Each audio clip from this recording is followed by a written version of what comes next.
Right. Good morning. Welcome, everybody. Friday yet again. I can't believe I thought it was just yesterday that I said it was Monday, but it's clearly not. Time flies when you're having fun. So the question this morning is, what has more value, lives or money? Money or lives or... Nah, I got that all twisted around. So Ed, you better unscramble this because I think it was your topic. I got that right this morning.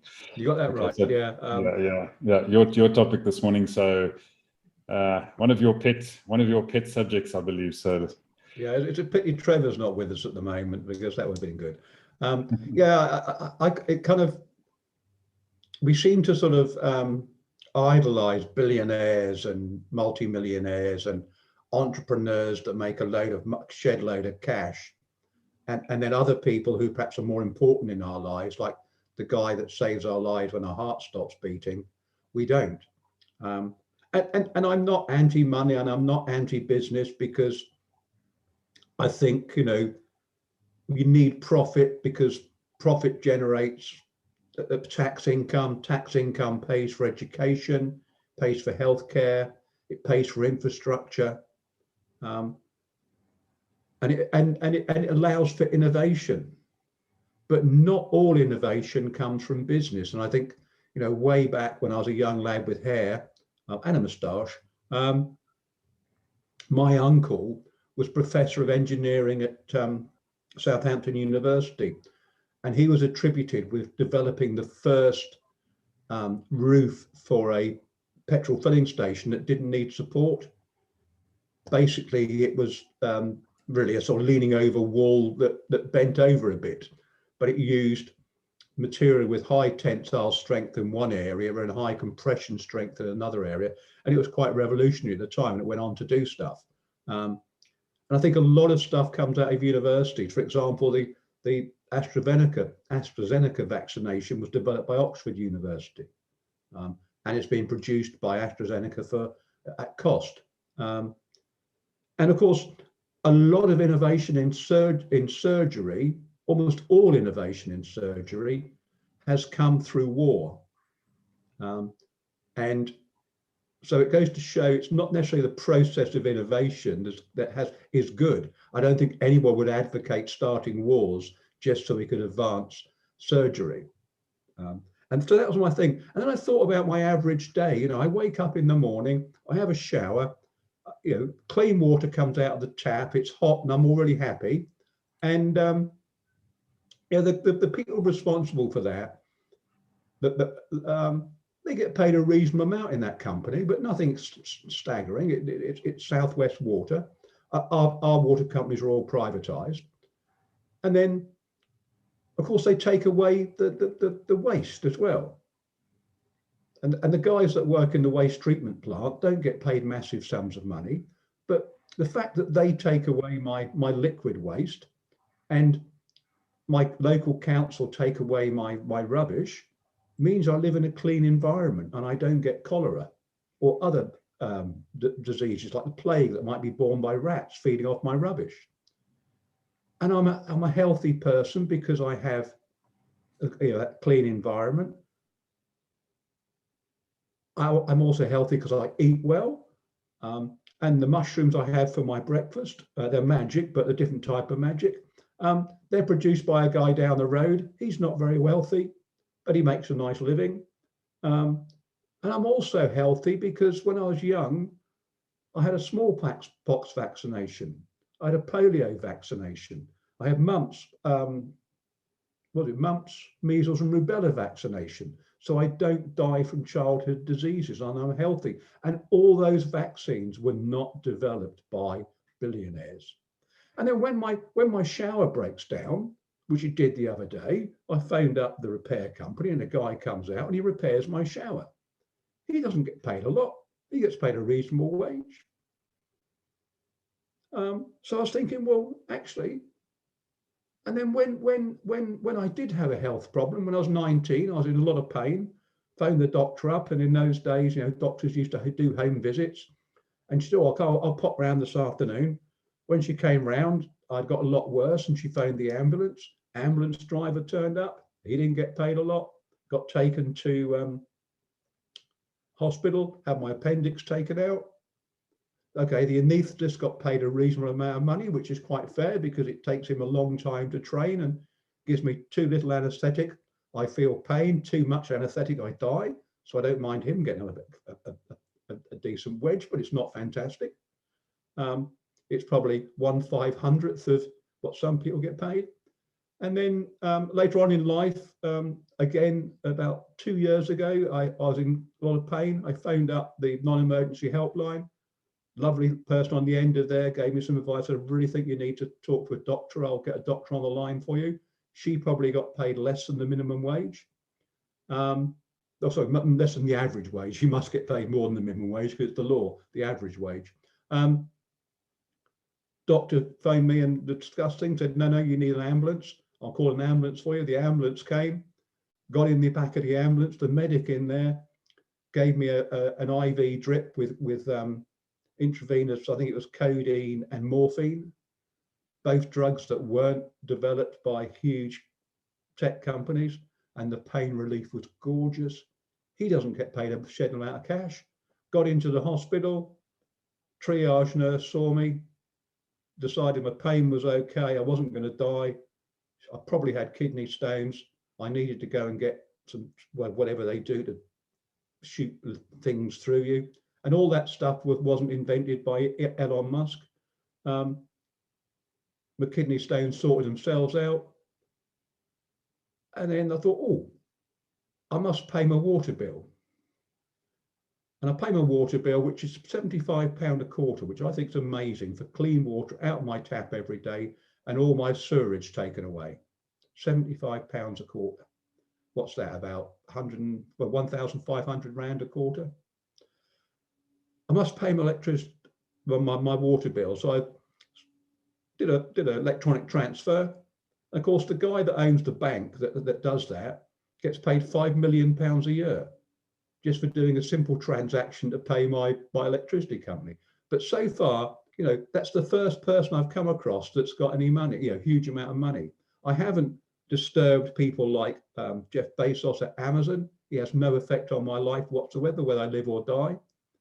So that's why I get a bit arsy about that sort of stuff.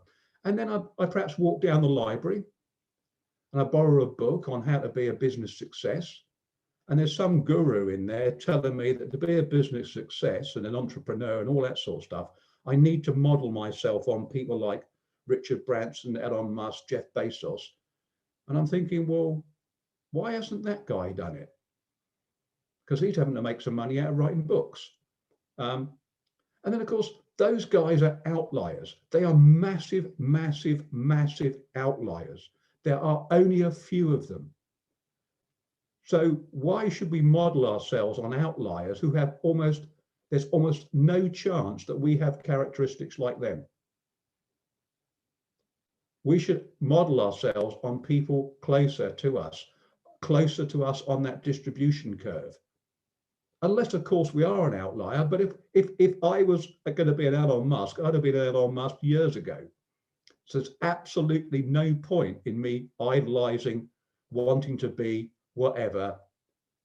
Model yourself on someone that's closer to you because you're more likely to have those attributes, and or be able to change your attributes to them.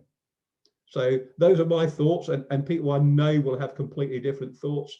But me, I said it before, I think the greatest person to come out of South Africa, well, there's two, Nelson Mandela and Christian Barnard, the heart transplant guy. Oh, and the guy that invented the ATM. I thought that was pretty neat.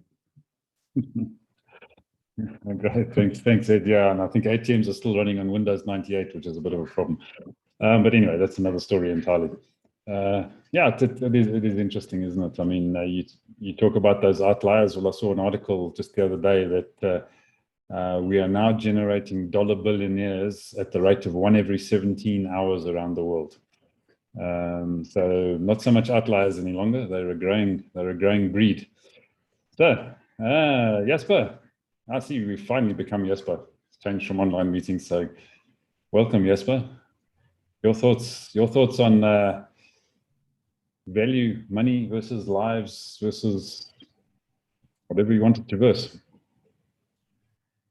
Yeah, I think I had to leave early yesterday for another meeting, so I didn't know about the topic. But thanks for Ed giving us a rundown with his own lives and working through the pain and having the solutions. And I think the lesson out of that, there's a lot in the mundane of our lives that we take for granted, but which at one time was a fantastic breakthrough. And before that breakthrough, many people suffered. So whether it's from clean water or from medicine or from vaccinations or from whatever it is. I specifically liked your closing sentence there of don't model yourself on the outliers. Because I think that can certainly skew the picture. And unfortunately, with the fashion, I think yesterday the topic was about the whole social media, but I don't know, one of these days it was the social media. But we, because the outliers grab the attention of the day, and I mean, even our young people who are now grabbing the attention of the mass media on entertainment value, and we are in awe of their millions that they are worth. And then the tendency is to copy them. And what I've learned way back is if you copy other people, at best, you can become a poor copy of the original. You can never be the original. And I think I want to almost flip that saying of Ed on the don't model yourself on outliers, become an outlier yourself by becoming your personal best.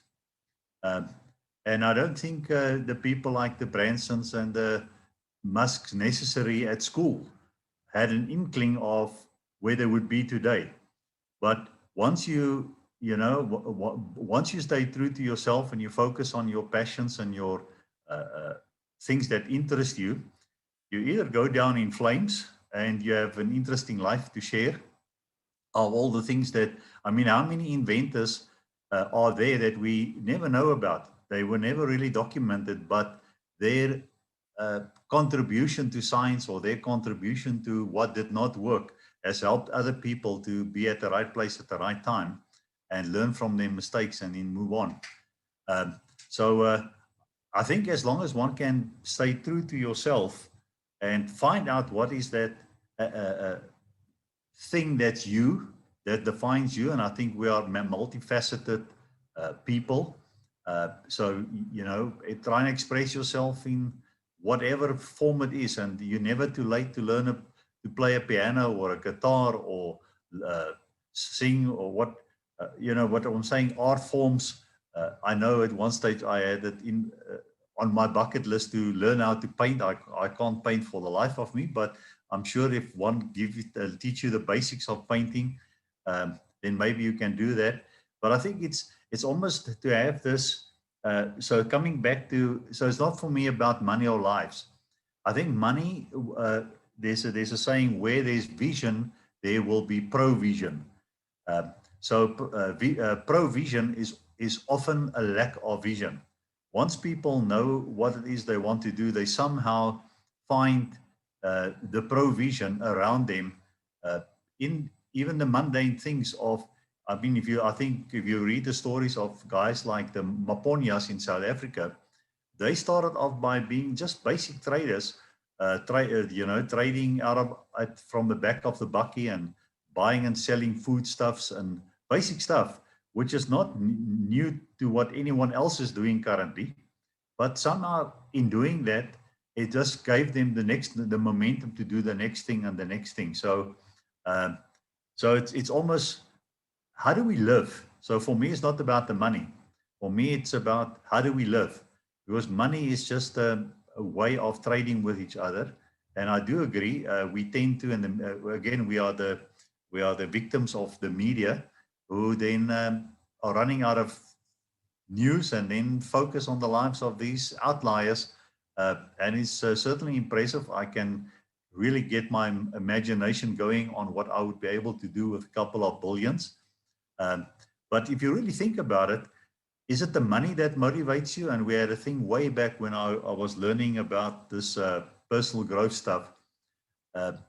If you say money is the thing that motivates you, so if I put you in a room and I fill it with the currency of your choice, dollars, euro, rand, whatever, and it's so full, there's barely room for you to move in, but you can, it's your money in that room, but you just can't go out and spend it.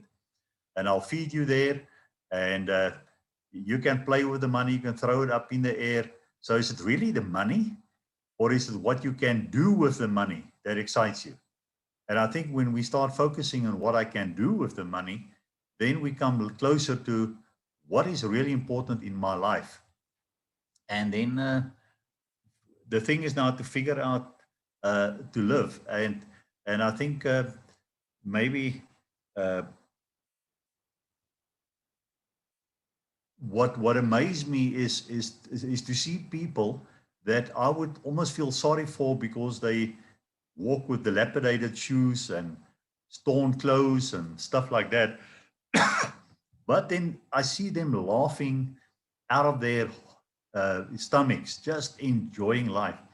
And other people drive around with the most fancy cars, but they've got sour, dour faces, and they're not laughing, they're not enjoying life. So what is the meaning? You know, I really admire people who can find life and laughter in the small things. So yeah, I don't really know how to handle this topic except then to try and untangle it for myself. Thank you, Ivan. Oh, yeah, untangle the tangles and tangle some new tangles. So Tabiso, what are your thoughts as a young entrepreneur? Tell these old men they got it all wrong. Come on. Tabiso with us? We lost him. Looks like he's frozen on us, unfortunately. Okay, at least he's frozen with a good smile on his face. So Leah, let's get across to you while we wait for him to unfreeze. I couldn't help but feel, as Edward was describing, ordinary day. Oh, Tabiso, are you there? No, he's gone. Okay. While Edward was describing his so-called ordinary day, that is an extraordinary day in Africa, in South Africa, completely extraordinary, that you can call somebody and they'll be there to fix whatever it is. That, you know, at least 70% of our population doesn't have clean running water in their homes.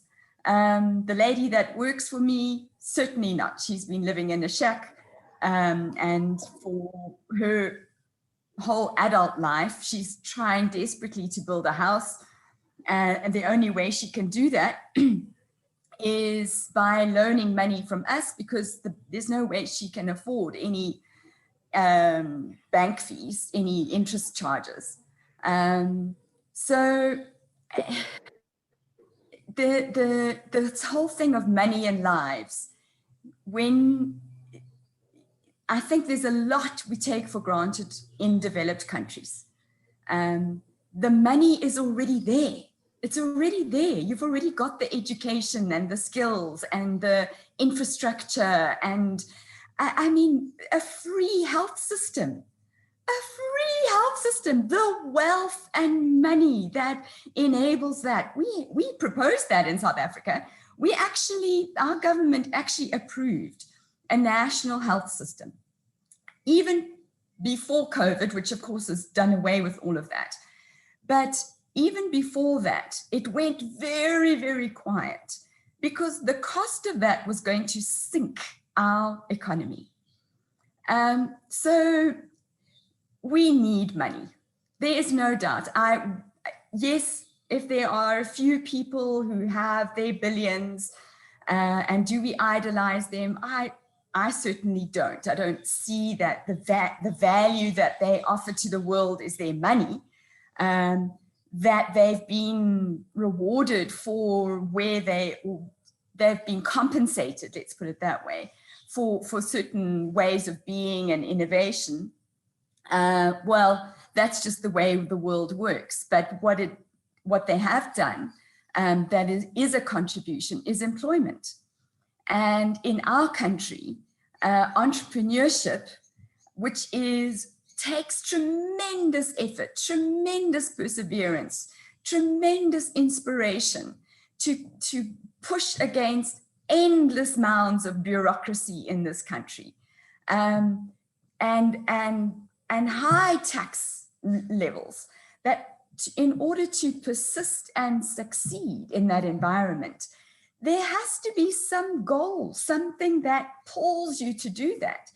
And it is absolutely essential in our country that we have entrepreneurs, even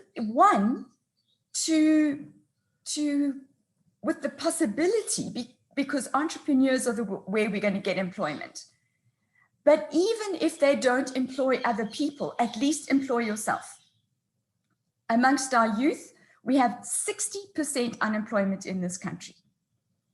In other population, we have 30 to 40% unemployment.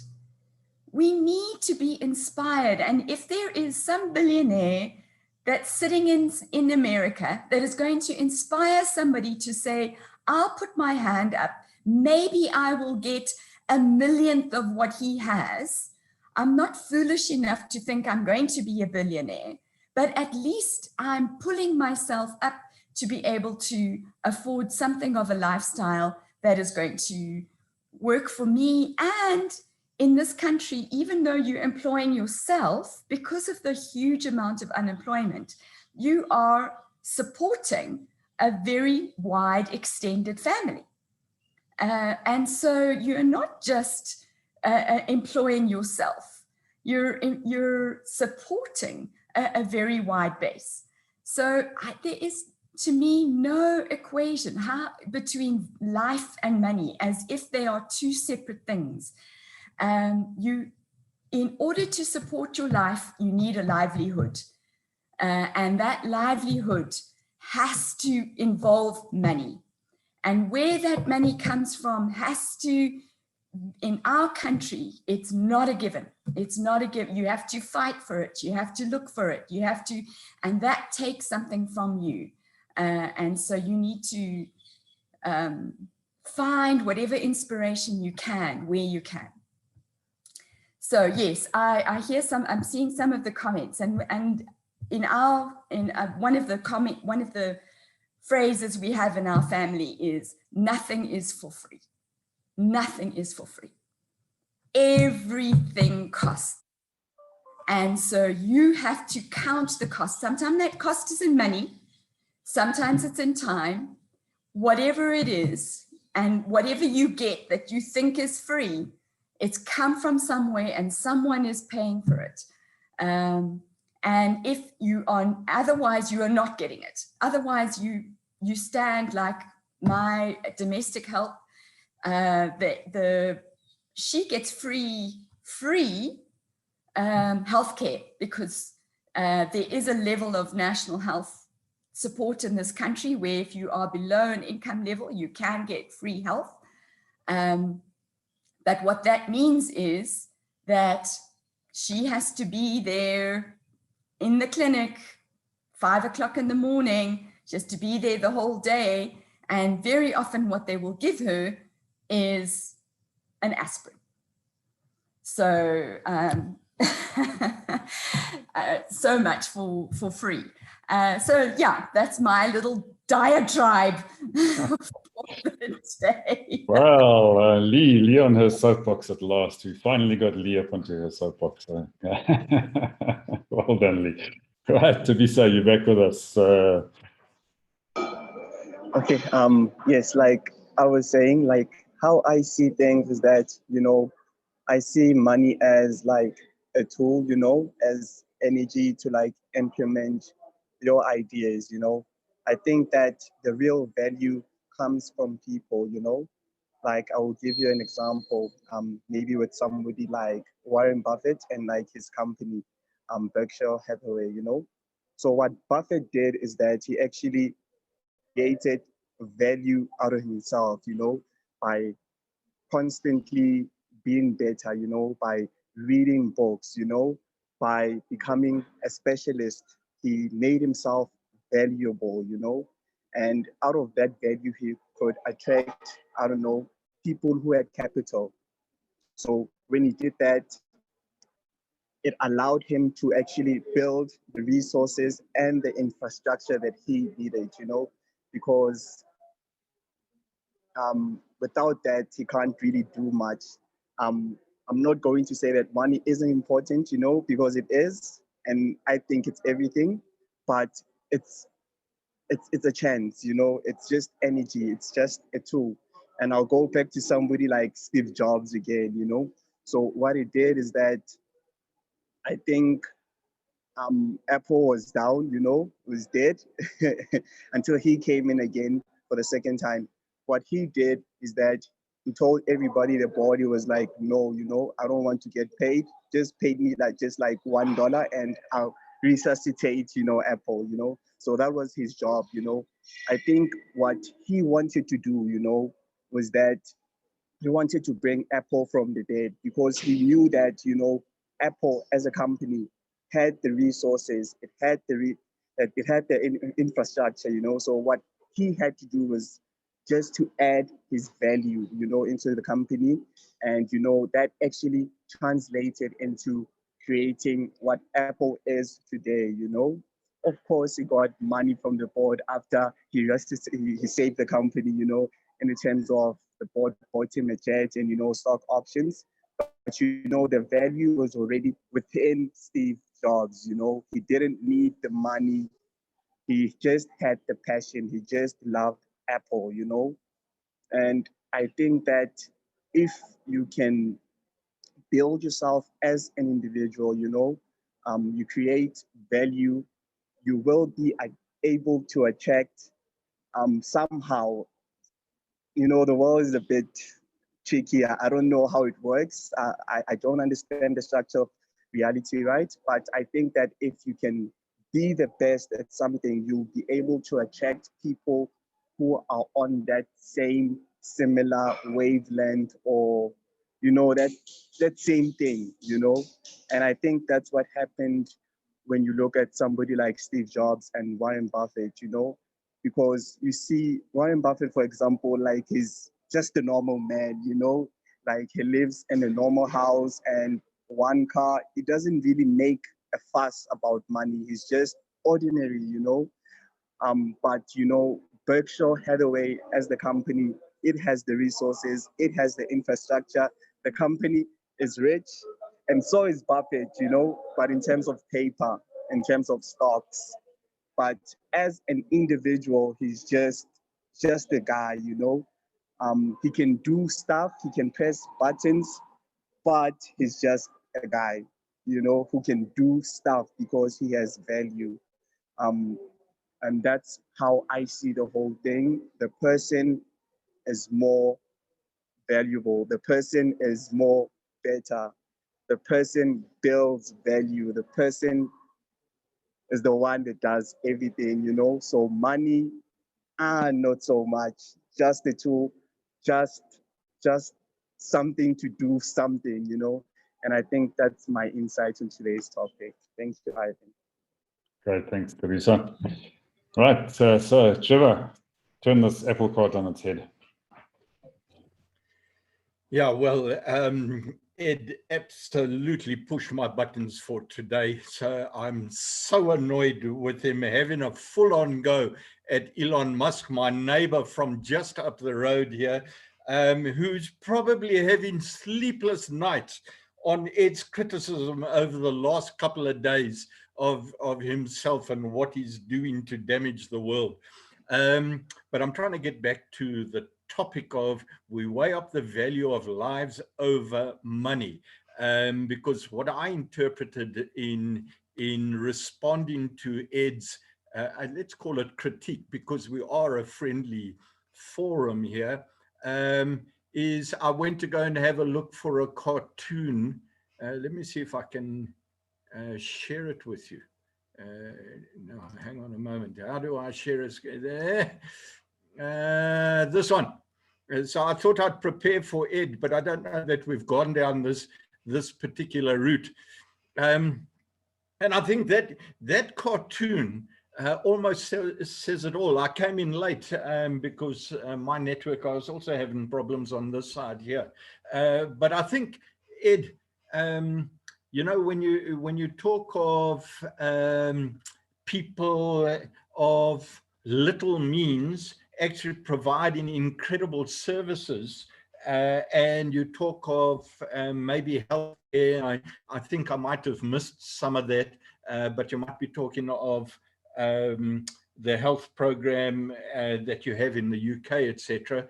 It has to be paid for by someone, something, somebody's. All of this has to be paid for. And then you talked of people getting medication and it didn't cost a fortune. You know what, I was involved in pharmaceutical companies 50 odd years ago. You were talking about tech companies, and I think you've forgotten about the flack that pharmaceutical companies were taking 30, 40, 50 years ago as being in total control of the world in what they were putting together. But while they were developing their particular medications, they were also providing treatments and medications as part of their social investment into the world. And I think this little cartoon almost demonstrates for me, is it about lives over money or money over lives? Is it about socialism over capitalism or capitalism over socialism? No, I think, you know, COVID-19 taught us that what we've entered into is this understanding of hybrid mechanisms, hybrid economies, that there's combinations, and that no one has a particular, no one doctrine has everything that's going to save the world. It's a mixture of what is good. And when you talk of role models and authors writing about, and you've got to model these particular people, I think that's a load of rubbish. So I'm going to go back to my sporting background to actually get to where I wanted to get. I had to look at the guys who were the best of the best, and I had to look at what they did, and I copied 2 or 3 things that they actually did, and then I applied them to actually get to where I wanted to go. So I took what I thought suited me and the way that I actually played, and I looked to replicate what they were actually doing. And I ignored everything else. And some of these guys that I replicated, they were the worst of the worst individuals around. Some were the best of the best. So somehow I think this discussion comes down to whatever floats your boat, whatever makes you happy. And if Ed's criticism is one of Elon Musk, is a criticism, and he sits back and he's absolutely unhappy about life because he doesn't have enough money, and he's criticizing that entrepreneur Elon Musk. Don't shake your head at me, Ed, I'm pushing your buttons here. Do not if you are unhappy in life, don't criticize others that are doing extremely well. Get off your backside and try and analyze what it is that would make you happy in life. And if it is doing social things, great. If it is making money, great. But allow people to do the things that they want to do as best as they can, as long as they're making a positive difference to the world and not bringing negative downside inputs into the world. They're not stealing, they're not doing all of those sort of things. So I suppose I actually got a couple more, but I don't think I've got the time to share it. That was the gentlest little cartoon. I'm not unhappy, I'm on a mission. I know you're not unhappy, Ed.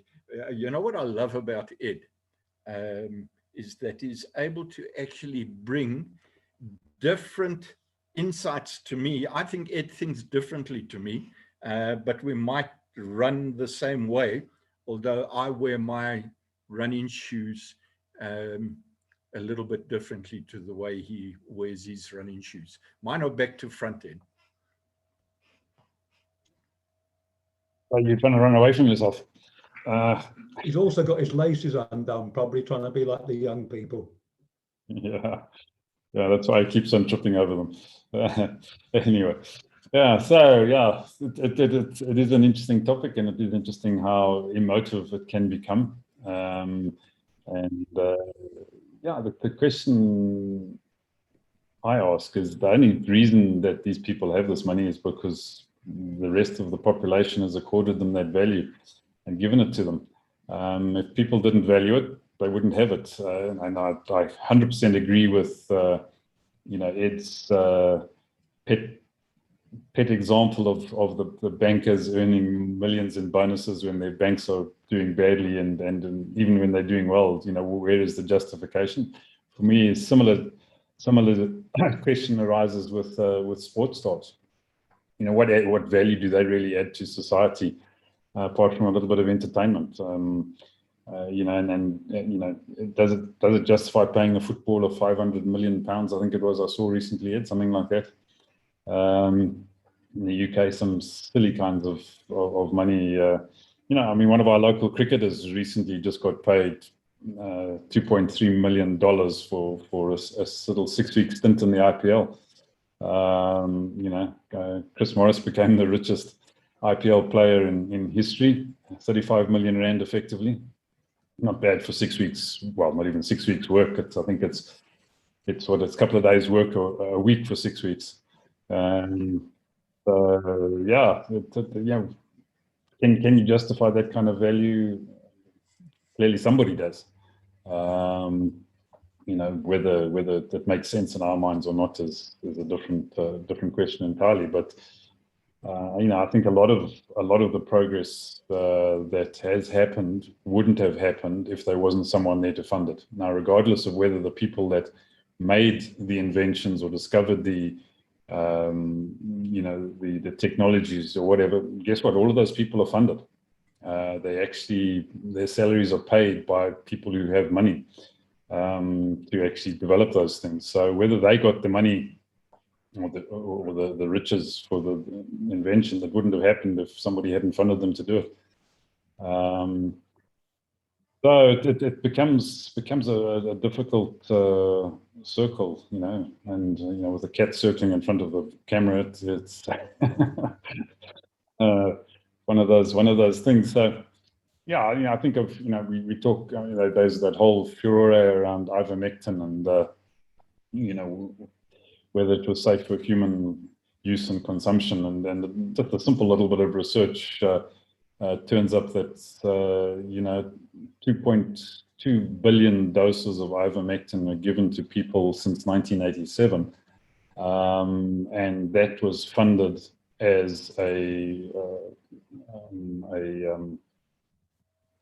don't call it a charity project, but it was funded as a project out of the company that produced that medication. So it was actually put primarily into Africa to deal with both internal and external parasite infections generated from poor water quality. It